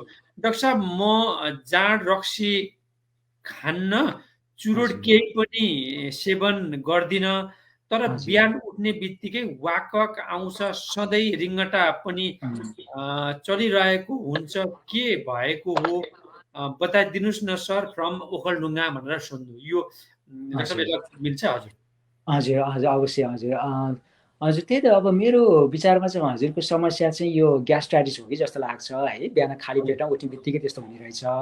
अनि अब यो ग्यास्ट्राइटिस भनेको चाहिँ नेपालमा एकदमै सामान्यतः ग्यास्ट्रिक भनेर पनि बुझिन्छ। यो चाहिँ खास गरी यो पेटको चाहिँ एउटा इन्फर्मेसन, अहिले मैले भने जस्तै यो इन्फर्मेसन भनेको कुरो शरीरमा जुनसुकै अङ्गमा पनि हुनसक्छ। अनि अब बिहान खाली पेटमा चाहिँ जुन हाम्रो शरीरमा चाहिँ एसिड निस्किरहेको हुन्छ, जुन पेटबाट एसिड निस्किरहेको हुन्छ, त्यो जुन चाहिँ खाना पचाउने र ब्याक्टेरियाहरूलाई जुन हामीले खाएको खानेकुराहरूमा जुन भएको ब्याक्टेरियाहरू मार्ने त्यसको लागि चाहिँ त्यसको काममा आइरहेको हुन्छ। तर बिहान खाली पेटमा चाहिँ अब खानेकुरा हुँदैन, अनि त्यसले गर्दाखेरि चाहिँ त्यस्तो अलिकति यो ग्यास्ट्राइटिसको समस्या चाहिँ बढी हुने सम्भावना बढी हुन्छ धेरैलाई। अनि मेरो सुझावमा चाहिँ यसमा चाहिँ के हुन सक्छ भन्दाखेरि अब हजुरले चिया कफीहरू जस्तो यो जुन पेय पदार्थहरू जस्तै अब कोक जुन यो क्याफिन कन्टेनिङ डाइट भनिन्छ, जुन कोला फेन्टा जस्तो खालको जुन क्याफिनेट ड्रिङ्कहरू, त्यसले पनि अलिकति एसिडिटीको मात्रा बढाउनु हुनसक्छ। अनि अर्को कुरो चाहिँ स्पाइसिजहरू खानेकुरामा भएको जुन एकदम स्पाइसी चिल्लोहरू पिरोहरू बढी हुँदाखेरि पनि त्यसले पनि अलिकति एसिडिटी बढाउन सक्छ। र अर्को कुरो चाहिँ खाना बेलुकी सुत्नुभन्दा 2-4 घन्टा अगाडि नै अलिकति खाना खानु भयो भनेदेखि जब खानेकुरा चाहिँ पेटबाट तलतिर झरिसकेपछि जनरली 2-3 घन्टा कति पेटमा रहन्छ, त्यसपछि पेट चाहिँ जनरली पेटमा खानेकुरा त्यति रहेन सुत्दाखेरि भनेदेखि त्यो चाहिँ माथि फर्केर आउने अथवा त्यसले चाहिँ एकदम पचाउन गाह्रो भएको जस्तो हुने, एकदम त्यो गाह्रो हुने त्यस्तो सिम्टम्सहरू कम हुन्छ। र कहिलेकाहीँ चाहिँ यो बेडको चाहिँ जुन टाउकोपट्टिको भाग छ अलिकति उठाएर सुत्दाखेरि पनि कतिपय जुन एसिडहरू चाहिँ माथि आउने चान्स बढी हुन्छ, अलिकति त्यो एङ्गलले गर्दाखेरि पनि। र त्यसपछि जनरल चाहिँ त्यही चिल्लो पिरो र मसलादार कुराहरू कम गर्ने र सुत्न जानुभन्दा अलिकति केही समय नै अगाडि खाना खाने र कफी चियाहरू खानुहुन्छ भने त्यसलाई पनि अलिकति केही हदसम्म कम गर्नु, र खाए पनि खाली पेटमा चाहिँ नखानु होला कहिले पनि। त्यसले चाहिँ अलिकति खाली पेटमा चिया कफीले चाहिँ एकदमै एसिडिटीको बढी मात्रा बढाइरहेको हुन्छ। अनि त्यसपछि भएन भने चाहिँ मेरो विचारमा अब नेपालमा जस्तै ओमेप्राजोल, प्यान्टोप्राजोल, र्यानिटिडिनहरू भनेर पाइन्छ, अथवा त्यसमा चाहिँ अर्को यो एच पाइलोरी भन्ने अर्गानिजम एउटा ब्याक्टेरिया हुन्छ, त्यसको सङ्क्रमणसँग एकदमै रिलेटेड हुन्छ नेपालमा ग्यास्ट्राइटिस धेरै। त्यो चाहिँ हाम्रो पानीहरूबाट खानेपानीमा सर्छ, त्यसले गर्दाखेरि चाहिँ त्यो एच पाइलोरी टेस्ट गराएर यदि पोजिटिभ छ भनेदेखि त्यो चाहिँ जनरली ग्यास्ट्रोइन्टेरोलोजी पेट सम्बन्धी विशेषज्ञहरूले त्यो चाहिँ जाँच गर्नुहुन्छ। अनि त्यसको चाहिँ एउटा एन्टिबायोटिक एउटा कोर्स हुन्छ, एन्टिबायोटिक त्यो कोर्स पनि खान सकिन्छ। र मेरो विचारमा चाहिँ यो ग्यास्ट्राइटिस हो कि जस्तो लाग्छ। हजुर डाक्टर साहब, अर्को एउटा धन्यवाद। यो ओखलढुङ्गाबाट प्रेम बुलोन तामाङले थ्याङ्क यू डाक्टर साहब भनेर उत्तर पनि दिइसक्नु। त्यसो अर्को एउटा जिज्ञासा आयो, त्यसलाई पनि सम्बोधन अलिक छिटो गरिदिउँ न, हामी 45 मिनट गइसक्यौँ। विकास सुनवारे के लेख्नु, डाक्टर साहब नमस्कार, मलाई कोभिड-19 भएपछि मलाई शरीरको पुरै जोइन्टहरू दुख्न बढी चाहिँ दुवै खुट्टा जोइन्ट एकदम दुख्छ होइन, चेक गर्दाखेरि बात पनि होइन, युरिकेसन पनि होइन, युरिकेसन पनि होइन, हिँड्दा पनि हेल्दा पनि एकदम दुख्छ। 1 वर्ष भयो, केही औषधि उपचार छ कि म युएसएबाट यहाँको डाक्टरलाई चाहिँ कोभिड-19 को साइड इफेक्ट हो भन्छ, तर मलाई एकदम गाह्रो भइरहेछ भनेर सोध्नुभयो। यो नेपालबाट विकास सुनवारजीले, यसलाई अलिकति उसमा आएको हुनाले मैले अलिकति यो रोमनमा पढ्न अलिकति अप्ठ्यारो भयो। डाक्टर साहब यसलाई छोटोमा उत्तर दिनु डाक्टर साहब। हजुर हो त्यो मसँग पनि कोभिड भएपछि इभन कोभिडको इन्फेक्सन पछि अथवा कोभिड भ्याक्सिन लिएर पनि कतिपय बिरामीहरूलाई चाहिँ बाथरोगहरू देखा परेको मैले पनि केही बिरामीहरू मसँग पनि छ, मैले उपचार गरिरहेको छु। अनि के हुन्छ भन्दाखेरि मैले अघि नै भने जस्तै हाम्रो शरीरको इम्युन सिस्टम चाहिँ कुनै पनि ब्याक्टेरिया भाइरस जुन हाम्रो विभिन्न इन्भाइरोमेन्ट विभिन्न एक्सपोजर भइरहेको हुन्छ केमिकलहरू, त्यसले चाहिँ ट्रिगर गर्छ। त्यो ट्रिगर भएपछि इम्युन सिस्टम एक्टिभेट भयो भनेदेखि र त्यो इम्युन सिस्टमले चाहिँ हाम्रो शरीरलाई चाहिँ रेकगनाइज गरेन भनेदेखि त्यसपछि चाहिँ बाथरोगहरू हुने हो अथवा अटोइम्युन डिजिज हुन सक्ने हो। अनि अब म चाहिँ सुरुमा चाहिँ त्यही ओभर द काउन्टर मेडिकेसनहरू जस्तै आइबुप्रोफेन अथवा न्याप्रोक्सिनहरू सुरुमा त्यो खाने सल्लाह दिन्छु। त्यसपछि कहिलेकाहीँ चाहिँ यो स्टेरोइड भन्छ, जुन स्टेरोइड अथवा नेपालमा प्रेडनिसोलन भनेर पाइन्छ ट्याब्लेटहरू, प्रेडनिसोलनको एउटा सर्ट कोर्सहरू खाएर पनि हेर्न सकिन्छ। अनि त्यसपछि पनि भएन, एकदम गाह्रो भयो भने चाहिँ म चाहिँ अघि मैले भने इन्फ्लेमेटरी आर्थराइटिस भने त्यहाँ चाहिँ विभिन्न खालको इम्युनोसप्रेसिभ मेडिकेसनहरू हुन्छ हामी चलाउँछौँ। त्यस्तो औषधिहरू चलाएर जस्तै हामीले रुमेटोइड आर्थराइटिसहरू नै ट्रिट गरे जस्तै गरेर चाहिँ हामीले ट्रिट गर्छौँ। किनभनेदेखि यदि जोर्नीहरूमा समस्या, हड्डी जोर्नीमा समस्या छ भनेदेखि एक त हामीलाई त्यसलाई ट्रिट गर्नुपर्ने कारण भनेको एक त हाम्रो त्यो सिम्टम्सलाई जुन लक्षणहरू छ त्यसलाई त्यसबाट छुटकारा पाउनु हो। अर्को कुरो नम्बर 2 भनेको चाहिँ यसले लङ टर्ममा चाहिँ त्यो अनगोइङ इन्फर्मेसन जोर्नीहरूमा भइराख्यो भनेदेखि चाहिँ त्यसले जोइन्ट ड्यामेज र डिफर्मिटिजहरू गराउने, जुन मान्छेहरूलाई चाहिँ जुन डिसेबल बनाउने त्यस्तो पनि हुन्छ लङ टर्ममा। त्यसले गर्दाखेरि चाहिँ जनरली अब केही 2-4 हप्ता केही समय त पर्खिन सक्ने, तर मैले अघि नै भने लङ टर्म यदि हप्ताौँ अथवा महिनौसम्म त्यस्तो भइरहेको छ भने त अब उहाँको उमेर कति छ मलाई एक्ज्याक्ट थाहा भएन, तर त्यो यङ उमेरमा त्यस्तो समस्या भइराख्नु भनेको चाहिँ त्यो चाहिँ नर्मल होइन, त्यो चाहिँ एकचोटि जचाउनै पर्छ होला। हजुर धन्यवाद डाक्टर साहबलाई। डाक्टर साहब यो यहाँलाई सबै दर्शकहरूलाई भनिदिउँ, हामी चिकित्सकज्यू चाहिँ होइन लेस कुमार श्रेष्ठजीलाई आज नै होइन हजारौँ प्रश्न गर्न पनि सकिन्छ, तर यो अघि हामीले भन्यौँ हामी यसको ठुलो व्यापक विषय अर्थराइटिस भनेको बाथरोग नै ठुलो व्यापक भएको हुनाले हामी खण्ड खण्ड खण्ड गरेर होइन श्रृङ्खलाबद्ध रूपमा आउँछौँ, महिना रूपमा चिकित्सकज्यू हामी यी नेप्लिजमा जोडिसक्नु भएको छ, यहाँलाई पनि धन्यवाद दिन चाहन्छु। डाक्टर साहब यो फेरि एउटा हाम्रो शारदा छेत्री न्युयोर्कबाट दिदीले दिनुभयो, उहाँ चाहिँ गजलकार पनि हुनुहुन्छ। नमस्कार दुवै विजय सर र डाक्टर साहबलाई। म पनि हाड जोड्ने अर्थोपेडिक्स अर्थराइटिक छ, औँला बाङ्गिने जोइन्ट पेन हुन्छ मलाई त मेरो प्राइमेरी डक्टरले 6 महिनामा भिटामिन डी को इन्जेक्सन दिन्छ तर राम्रो भएको छैन, कपाल पनि झरेको छ, अब के गर्ने होला, जानकारी पाउन सकिन्छ भनेर सोध्नुभयो। अनि पक्का चाहिँ म युएसएबाट युरिक एसिड पनि छ, कोलेस्ट्रोल पनि हुनाले हो कि कपाल सबै झर्यो, निको कहिले भएन, अब के निको हुँदैन डाक्टर साहब भनेर धेरै दुखेसो बोक्नुभयो। हजुर शारदा भन्नुभयो होइन? हजुर शारदा छेत्री हाम्रो दिदी। हजुर नमस्कार शारदा छेत्रीज्यू। हजुर त्यही त अब यो कस्तो खालको बात हो त्यो चाहिँ थाहा पाउनु पर्ने हुन्छ, किनभने यो धेरै थरीको हुन्छ। सबै बातले कपाल झर्ने चाहिँ हुँदैन। अब धेरै जसो सामान्य म हाड जोड्ने अर्थोपेडिक अर्थराइटिस छ भन्नु, अर्थराइटिस भन्नुभयो। हजुर अनि त्यही त त्यो अर्थराइटिस भनेको अलिकति त्यो चाहिँ ब्रड टर्म भयो, त्यति स्पेसिफिक टर्म भएन। अनि अब त्यो अस्टियो आर्थराइटिसमा चाहिँ यो औँलाको टुप्पाको जोर्नी जुन हुन्छ त्यसमा चाहिँ अलिकति सानो सानो गाँठाहरू देखिन्छ, त्यो चाहिँ अलिकति बोनी खालको, जुन एकदम सारो खालको कडा खालको त्यस्तो स्वेलिङहरू जस्तो सुन्निने भइरहेको हुन्छ। अनि त्यसपछि अब यसको लागि चाहिँ अब युरिक एसिड पनि छैन भन्नुभयो के अरे। अनि त्यसपछि युरिक एसिड पनि छ, कोलेस्ट्रोल पनि छ भन्नु हुनाले हजुर युरिक एसिड छ भने त अब युरिक एसिडको लागि चाहिँ औषधि त्यो कम गर्ने औषधिहरू हुन्छ, जस्तै एलोप्युरिनोल भनिन्छ, जनरल चाहिँ त्यो एलोप्युरिनोल हामी चाहिँ युज गरिरहेको हुन्छौँ सुरुमा। अनि त्यसपछि अर्को चाहिँ पानीहरू एकदमै पिउँदाखेरि पनि युरिक एसिड चाहिँ हामीले पिसाबबाट जाने भएकोले गर्दा हामी जति पानी पिउन सक्यो युरिक एसिडको लेभल चाहिँ कम हुन्छ, त्यसबाट पनि पिसाब बढी राम्रो खुल्दाखेरि पनि। त्यसपछि अर्को तर युरिक एसिड चाहिँ बेला बेला जचाएर त्यसलाई चाहिँ नर्मलमा ल्याउनु पर्ने हुन्छ, किनभने धेरै जसो बिरामीहरू चाहिँ म के पाउँछु भन्दाखेरि अब एउटा सडन डोज त्यस्तै 100 मिलिग्राम अथवा 300 मिलिग्रामको एलोप्युरिनोल चाहिँ खाइरहनुहुन्छ तर युरिक एसिड चेक गरेको हुँदैन। अनि हाम्रो टार्गेट युरिक एसिड भने चाहिँ बिलो 6 जस्तो हुनुपर्ने हुन्छ, तर अनि युरिक एसिड 7, 8, 10 कति भइरहेको हुन्छ भनेदेखि त्यसले चाहिँ त्यति त्यो औषधले पुगेको मानिँदैन, त्यो हुँदा त्यसको डोजहरू एडजस्ट गर्नुपर्ने हुनसक्छ। र अब कपाल चाहिँ त्यो एउटा लुपसमा चाहिँ झर्ने हुन्छ, तर सबै जस्तो आर्थराइटिसमा झर्ने हुँदैन। अब उहाँको मलाई एज चाहिँ थाहा भएन, अब जनरली अब उमेर अनुसार पनि कपालहरू झरिराखेको हुन्छ होइन। अनि तर न्युयोर्कमा चाहिँ अब आर्थराइटिससँग रुमटोलोजिस्टहरू चाहिँ अब त्यो ठुलो सिटी भएकोले गर्दाखेरि त्यहाँ चाहिँ धेरै धेरै हुनुहुन्छ रुमटोलोजिस्टहरू। एकचोटि देखाउन सकिन्छ कि प्राइमेरी केयरलाई रिफर गर्नु भनेर। हजुर धन्यवाद। हजुर उहाँको चाहिँ अर्थोपोरोटिक्स अर्थराइटिस ए अस्टियोपोरोसिस हो।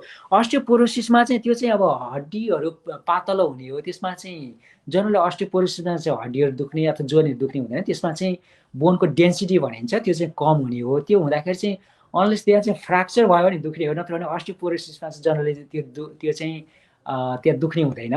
अनि तर त्यो मेन चाहिँ लड्नुबाट चाहिँ बस्नु पऱ्यो, किनभने लड्यो भने चाहिँ अब जस्तै पुट्ठाको हड्डीहरू जुन हिप फ्र्याक्चर हुने अथवा स्पाइन फ्र्याक्चर हुने चान्स बढी हुन्छ। हजुर यहाँले के अरे शारदा दिदीले सत्यता आधारमा सत्यता भन्नुभयो, एट्रोभास्टिन मेडिसिन कोलेस्ट्रोलको थाइराइडको म 68 इयर्स हो भनेर लेख्नुभयो।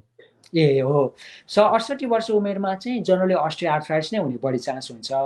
अनि कतिपय बिरामीहरूलाई चाहिँ एट्रोभास्टाटिन अथवा स्ट्याटिन खालको मेडिकेसनहरूले पनि अब एज ए साइड इफेक्टको रूपमा चाहिँ मसल पेनहरू जुन मायाल्जिया भनिन्छ, मसल जुन दुख्ने जस्तै पिँडालातिरको मसलहरू दुख्ने त्यस्तो खालको समस्याहरू कतिलाई भइरहेको हुन्छ।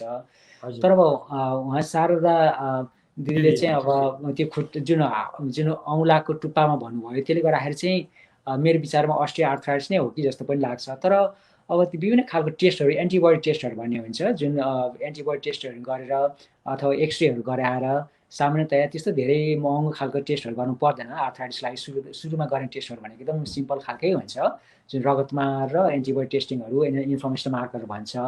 अनि सामान्यतया हातको एक्सरेहरू गरेर हेर्दाखेरि त्यो आर्थराइटिस टाइप अनुसार एक्सरेको फाइन्डिङ्सहरू पनि अलिकति फरक हुन्छ, त्यसबाट एउटा आइडिया हुन्छ। एकचोटि अस्टियोपोरोसिस पनि भएकोले गर्दाखेरि अब एउटा रुमटोलोजिस्टलाई देखाउने हो कि दिदीले।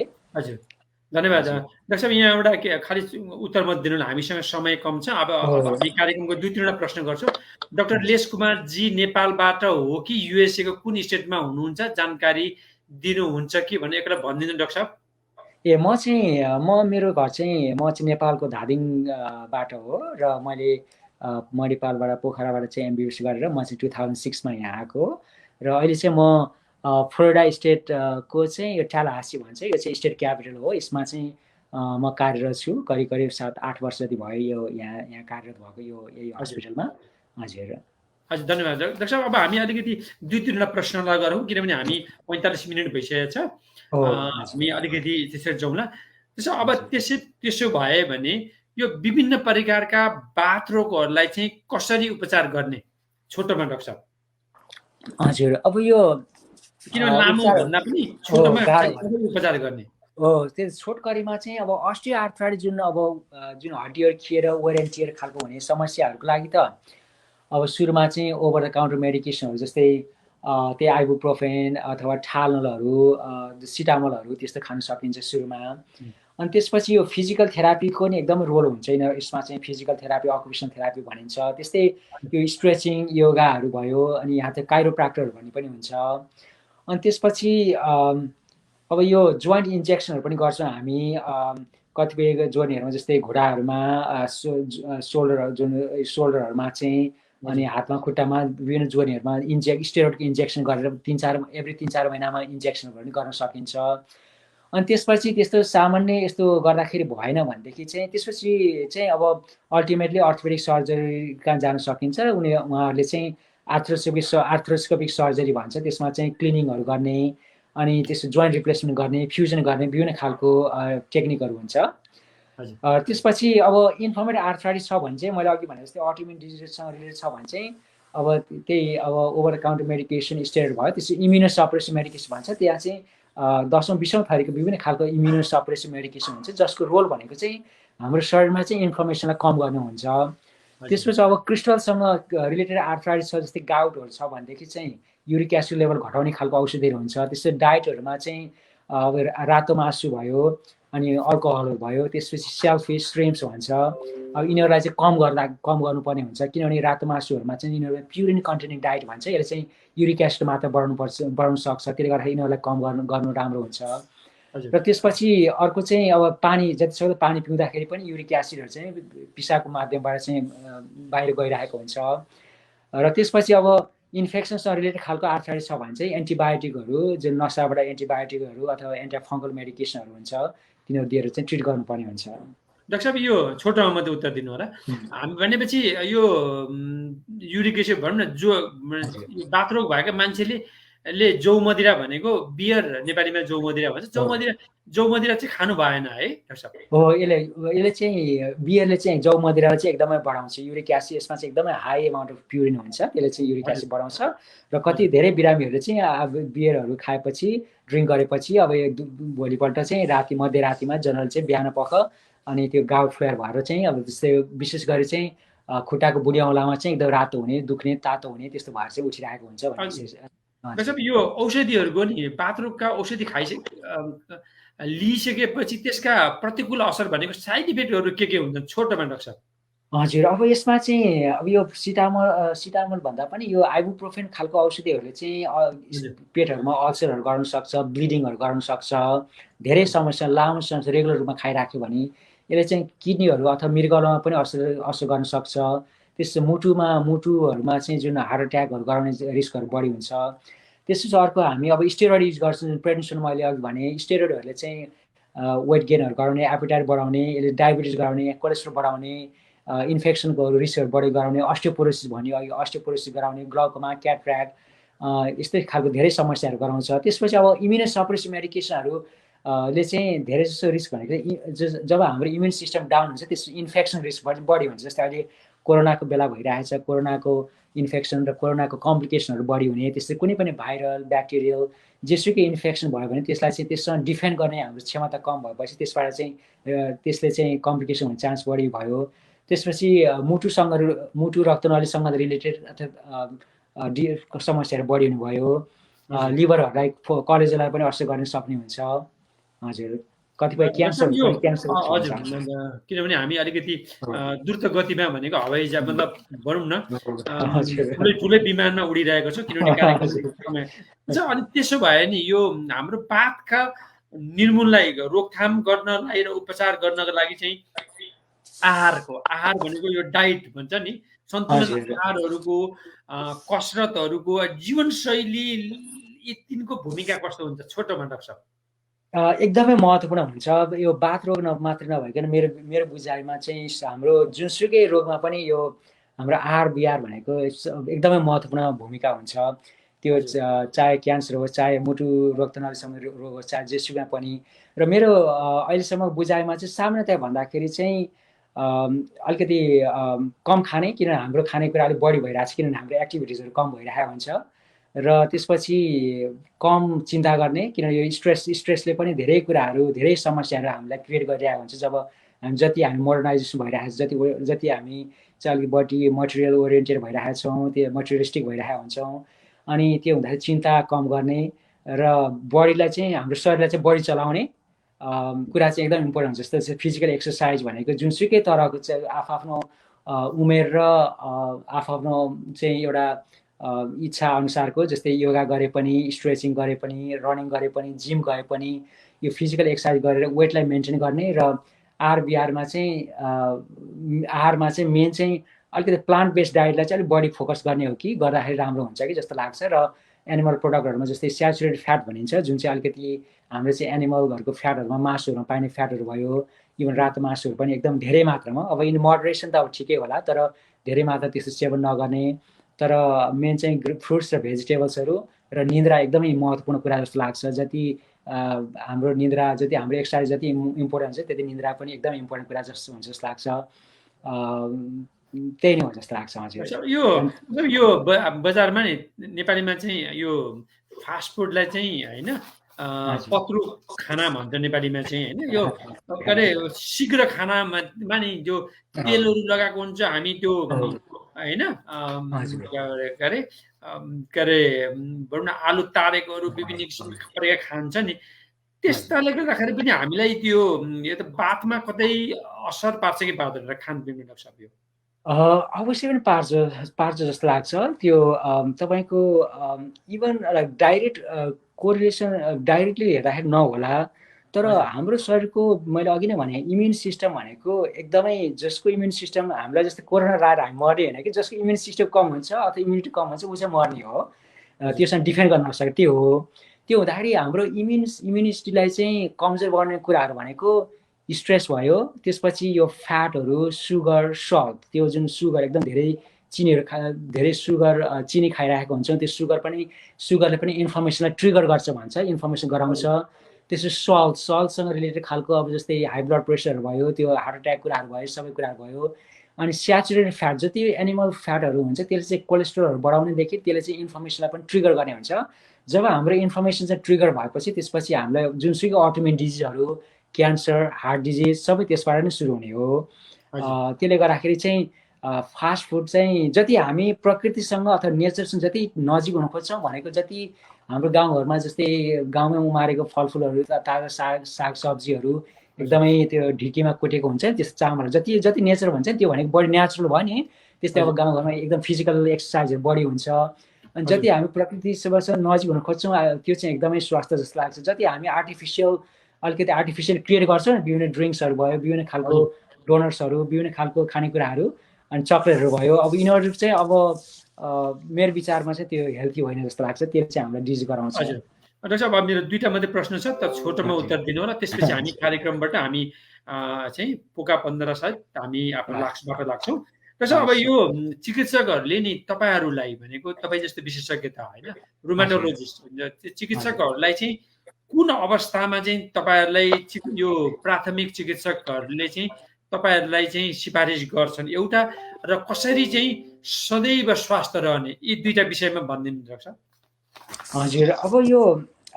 मैले अघि भने जस्तै जुन हड्डी जोर्नी दुख्ने समस्याहरू चाहिँ एकदमै लङ टर्मसम्म भइराख्ने र मल्टिपल जोइन्ट जस्तै हात खुट्टाहरूमा अब एउटा मात्र धेरै जोर्नीहरूमा दुख्ने सुन्ने तातो हुने काम गर्न गाह्रो हुने अनि त्यसपछि अरू सिम्टम्सहरू देखा पर्ने जस्तै थकाइ लाग्ने र्यासहरू निस्किने विभिन्न खालको अरू समस्याहरू देखिने र साधारणतया जुन प्राइमेरी केयरले उपचार गर्नुहुन्छ जस्तै ओभर द काउन्टर मेडिकेसनहरू आइबुप्रोफेनहरू अथवा सर्ट कोर्स स्टेरोइडहरू दिइराख्नु भएको हुन्छ त्यसबाट पनि ठिक नभएको कन्डिसनमा चाहिँ मेरो विचार रिफर गरेर चाहिँ इभ्यालुएसन गर्नुपर्छ जस्तो लाग्छ र अब स्वस्थ रहनु मेरो विचारमा चाहिँ ओभरअल स्वस्थ रहनु जस्तै फिजिकल स्वास्थ्यको लागि चाहिँ अब हामीले हाम्रो शरीरलाई चाहिँ बढी चलाउनु पर्ने हुन्छ जति सक्दै हाम्रो शरीर जति बढी चलायो त्यति राम्रो अनि त्यसपछि मेन्टल हेल्थलाई चाहिँ चिन्ता कम गर्ने भनेको माइन्डलाई चाहिँ कम चलाउनु पर्छ जस्तो लाग्छ त्यसको लागि भनेको चाहिँ अब हाम्रो पूर्वीय दर्शनमा चाहिँ जस्तै अब योगा मेडिटेसनहरू जुन छ जो चाहिँ हजारौँ वर्ष अगाडिदेखि चलिरहेको थियो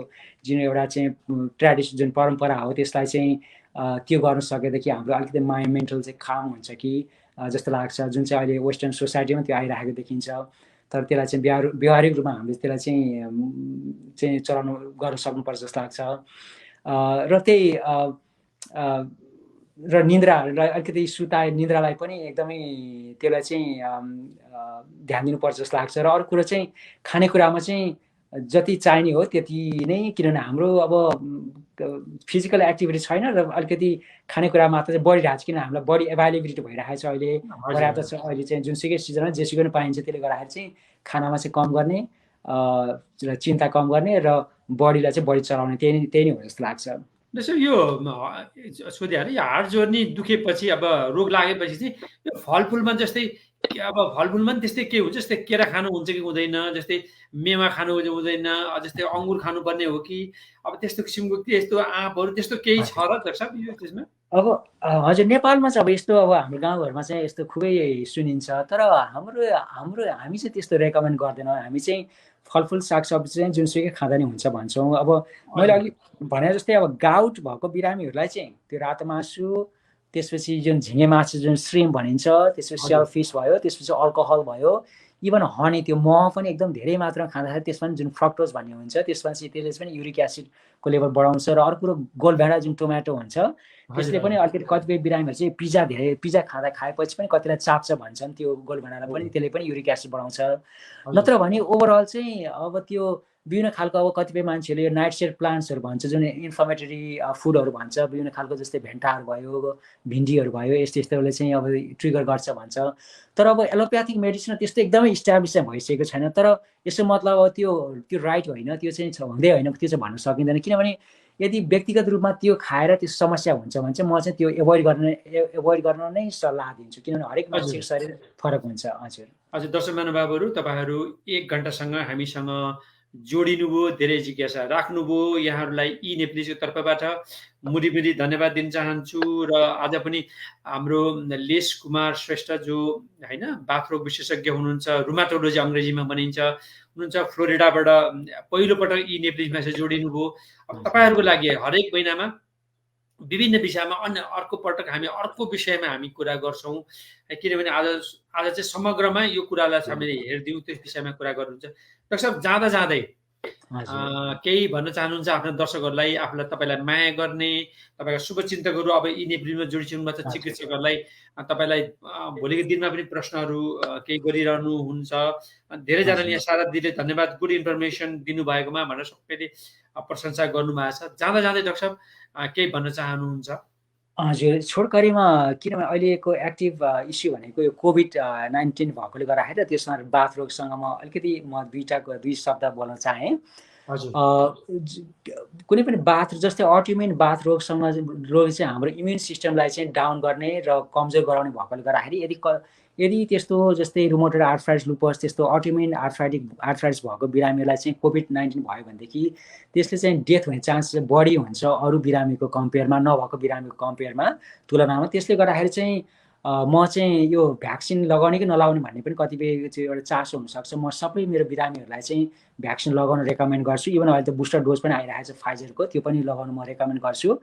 भ्याक्सिन लगाउनु होला। त्यो भ्याक्सिन लगाएको बिरामीहरूलाई चाहिँ किनभने बाथरोग भएको बिरामीलाई यति पनि इम्युन सिस्टमले अथवा औषधिले चाहिँ इम्युनिटी घटाएर उनीहरूले एकदमै डेथको रेट चाहिँ बढी हुन्छ। त्यस्तै क्यान्सरको, डायबिटिसको बिरामीहरूलाई त्यो रेट बढी भइरहेको हुन्छ। त्यसले गर्दाखेरि हाम्रो मेन अब्जेक्टिभ भनेको चाहिँ त्यो डेथलाई चाहिँ प्रिभेन्ट गर्नु हो। त्यसले गर्दाखेरि भ्याक्सिन लगाउनु होला। धेरै जसो औषधिहरूलाई चाहिँ एडजस्टमेन्ट गर्नु पर्दैन। अब केही औषधिहरू जस्तै मेथोट्रेक्सेट र रिटक्सिमा भन्छ, तिनीहरूलाई चाहिँ अलिकति तिनीहरू चाहिँ इम्युनिटीलाई कम गरेर त्यसको भ्याक्सिनको इफेक्टलाई कम गर्ने भएकोले गर्दाखेरि केही एडजस्टमेन्ट गर्नुपर्ने हुन्छ। त्यो चाहिँ अब रुमेटोलोजिस्टहरूसँग सल्लाह गर्न सकिन्छ। र जुनसुकै अरू पनि भ्याक्सिनहरू जस्तै न्युमोनिया, फ्लू, अब अहिले फ्लू सिजन आइरहेको छ, फ्लू भ्याक्सिनहरू पनि लगाउनु होला। र अहिले सिङ्गल्स पनि अब अमेरिकामा अराउन्ड 50 वर्ष माथिलाई चाहिँ सिङ्गल्स जुन एउटा जनै खटिरा भन्छ त्यसले पनि धेरै असर गरिरहेको हुन्छ, त्यसको पनि भ्याक्सिन लगाउन म रेकमेन्ड गर्छु। र हजुरहरूलाई त्यस्तो केही बाथरोगसँग सम्बन्धित केही खालको समस्याहरू छ भनेदेखि म यहाँ फ्लोरिडामा बसेर केही गर्न सक्ने, नेपालमा होस् चाहे कुनै पनि ठाउँ, संसार कुनै पनि ठाउँ भएको कोही पनि दाजुभाइ, दिदीबहिनी, बुवा आमाको हुनुहुन्छ, मैले गर्न सक्ने सानो एउटा सल्लाह मैले 2-4वटा कुरा केही जानेको बुझेको केही छ भनेदेखि म अवश्य पनि म सेयर गर्न म जुनसुकै अवस्थामा पनि म तयार छु। र हाम्रो विजय सरलाई चाहिँ मलाई यहाँ आएर मेरो 2-4वटा कुरा राख्न एउटा अवसर दिनुभयो, यसलाई चाहिँ मुरी धन्यवाद। र हामीसँग फेरि पनि कनेक्ट हुनुहुने ई नेप्लिजको मार्फत कनेक्ट हुनुहुने सम्पूर्ण दाजुभाइ, दिदीबहिनी, बुवा आमा सबैलाई चाहिँ हार्दिक धन्यवाद र नमस्कार गर्दै शुभरात्रि भन्न चाहन्छु। हजुर, धन्यवाद डाक्टर साहब। यो एकदम राम्रो इन्फर्मेसन भनेर पुनम बौडेलले भन्नुभयो। यति भन्दै आज कार्यक्रमबाट हामी बिदा हुन चाहन्छौँ। नमस्कार डाक्टर साहब। नमस्ते विजय सर। नमस्ते।